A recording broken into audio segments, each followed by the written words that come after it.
Chapter 21. Wait. Chapter 21. It would work. They could make it work, Jonas told himself again and again throughout the day. But that evening, everything changed. All of it. All the things they had thought through so meticulously fell apart. That night, Jonas was forced to flee. He left the dwelling shortly after the sky became dark and the community still. It was terribly dangerous because some of the work crews were still about, but he moved stealthily and silently, staying in the shadows, making his way past the darkened dwellings in the empty central plaza toward the river. Beyond the plaza, he could see the house of the old, with the annex behind it, outlined against the night sky. But he could not stop there. There was no time. Every minute counted now, and every minute must take him farther from the community. Now he was on the bridge, hunched over on the bicycle, pedaling steadily. He could see the dark, churning water far below. He felt, surprisingly, no fear nor any regret at leaving the community behind, but he felt a very deep sadness that he had left his closest friend behind. He knew that in the danger of his escape, he must be absolutely silent, but with his heart and mind, he called back and hoped that with his capacity for hearing beyond, the giver would know that Jonas had said goodbye. It had happened at the evening meal. The family unit was eating together as always, Lily chattering away, mother and father making their customary comments, and lies, Jonas knew, about the day.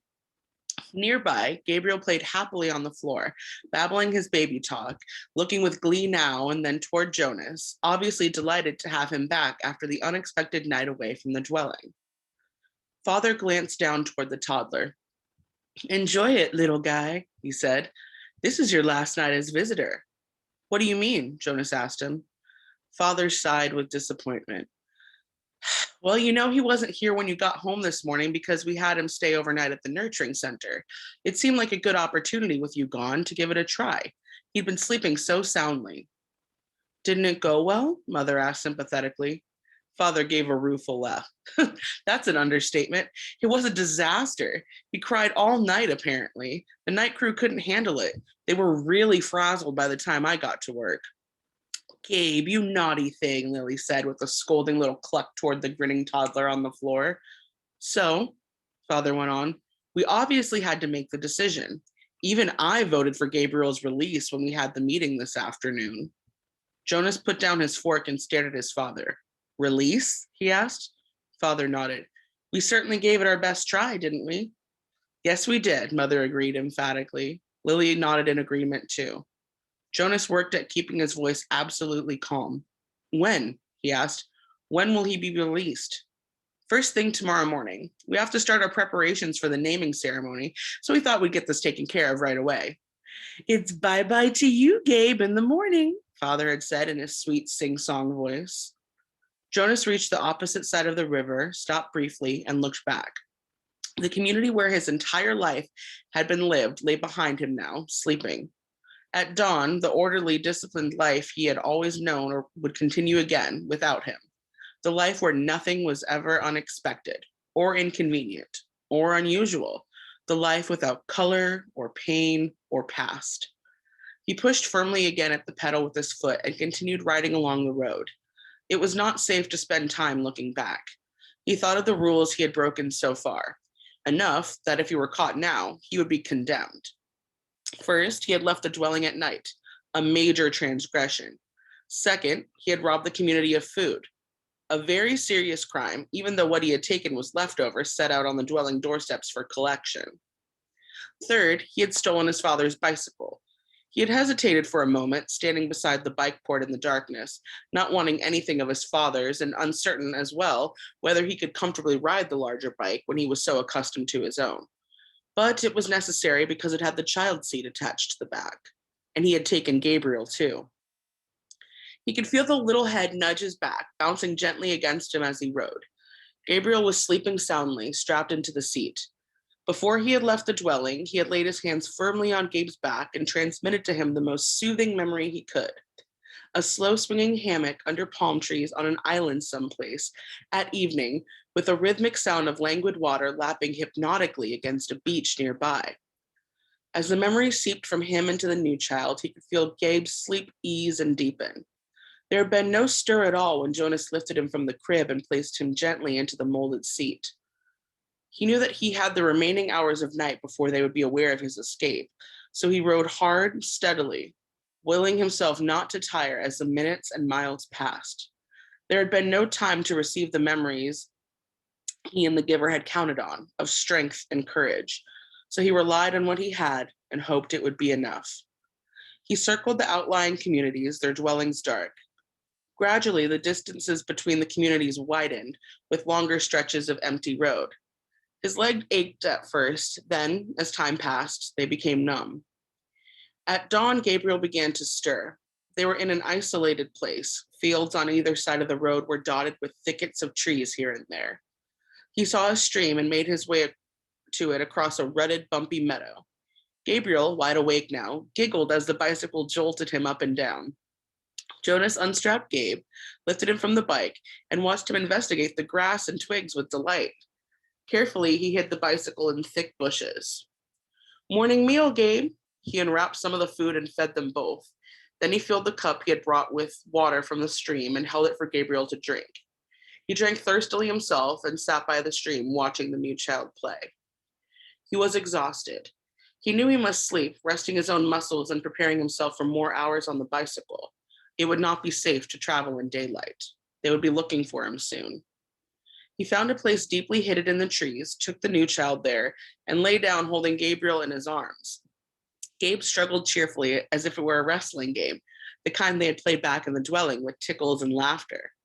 "Sorry, Gabe," Jonas told him. "I know it's morning and I know you just woke up, but we have to sleep now." He cuddled the small body close to him and rubbed the little back. He murmured to Gabriel soothingly. Then he pressed his hands firmly and transmitted a memory of deep, contented exhaustion. Gabriel's head nodded after a moment and fell against Jonas's chest. Together, the fugitives slept through the first dangerous day. The most terrifying thing was the plains. By now, days had passed. Jonas no longer knew how many. The journey had become automatic. Sleep by days, hidden in underbrush and trees, the finding of water, the careful division of scraps of food, augmented by what he could find in the fields, and the endless, endless miles on the bicycle by night. His leg muscles were taut now. They ached when he settled himself to sleep, but they were stronger, and he stopped now less often to rest.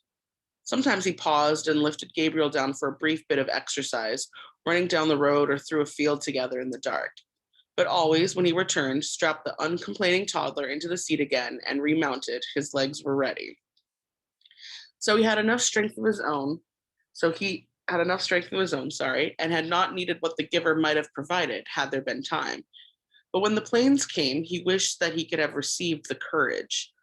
He knew that they were search planes. They flew so low that they woke him with the noise of their engines, and sometimes, looking out and up fearfully from the hiding planes, he could almost see the faces of the searchers.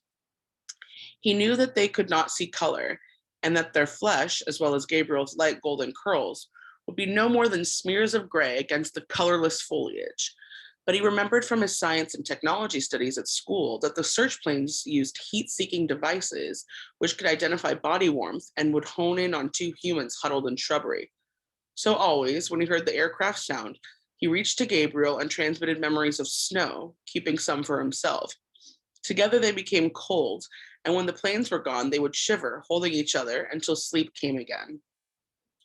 Sometimes, urging the memories into Gabriel, Jonas felt that they were more shallow, a little weaker than they had been. It was what he had hoped and what he and the giver had planned, that as he moved away from the community, he would shed the memories and leave them behind for the people.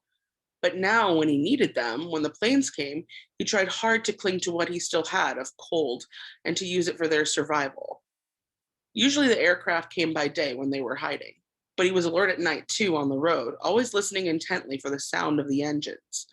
Even Gabriel listened and would call out, "Plane, plane," sometimes before Jonas had heard the terrifying noise. When the aircraft searchers came, as they did occasionally during the night as they rode, Jonas sped to the nearest tree or bush, dropped to the ground, and made himself and Gabriel cold. But it was sometimes a frighteningly close call. As he pedaled through the nights through isolated landscape now, with the communities far behind and no sign of human habitation around him or ahead, he was constantly vigilant, looking for the next nearest hiding place should the sound of engines come. But the frequency of the planes diminished. They came less often and flew, when they did come, less slowly, as if the search had become haphazard and no longer hopeful. Finally, there was an entire day and night when they did not come at all.